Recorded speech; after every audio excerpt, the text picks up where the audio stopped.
harmonis.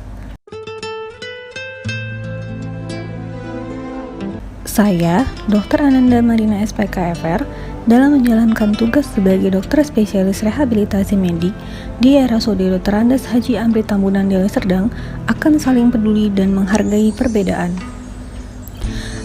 Assalamualaikum warahmatullahi wabarakatuh. Hai teman-teman semua, kembali lagi bersama saya, Dr. Ananda Marina SPKFR dalam podcast Core Value ASN Berakhlak. Nah, pada podcast hari ini, saya akan membahas sedikit mengenai penerapan salah satu core value ASN berikutnya, yaitu harmonis. Apa sih itu harmonis? Harmonis adalah kerjasama antara berbagai faktor dengan sedemikian rupa sehingga faktor-faktor tersebut dapat menghasilkan suatu kesatuan yang luhur.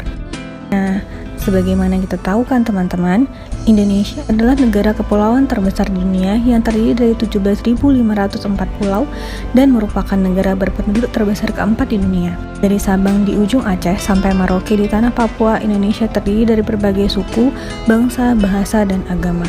Kebinekaan dan keberagaman suku bangsa dan budaya ini memberikan manfaat yang besar, namun juga sekaligus memberikan tantangan yang besar juga bagi negara Indonesia. Nah, untuk itu kita perlu mengimplementasikan sikap harmonis ini dalam kehidupan sehari-hari.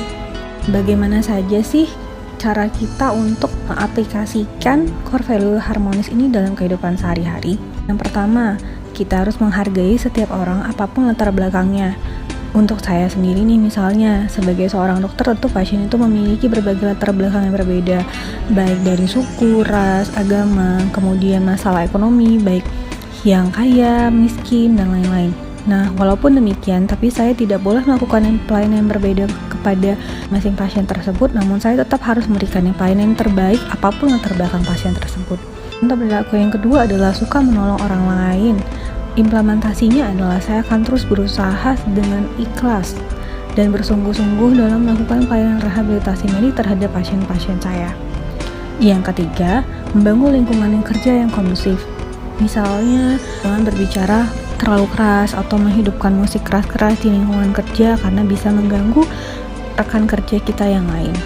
Nah, kemudian harus ada pembagian kerja yang sudah jelas antar masing-masing rekan sehingga ini untuk menghindari terjadinya konflik di tempat kerja sendiri. Bagaimana teman-teman? Itulah beberapa contoh dari core value harmonis yang bisa kita terapkan pada kehidupan kita sehari-hari. Bagaimana dengan teman-teman sendiri dengan pengalaman di tempat kerja? Yuk, mari sama-sama kita semangat dalam mengimplementasikan tentang sikap harmonis ini di lingkungan kerja kita masing-masing.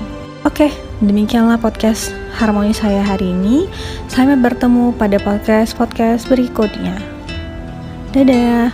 Assalamualaikum warahmatullahi wabarakatuh.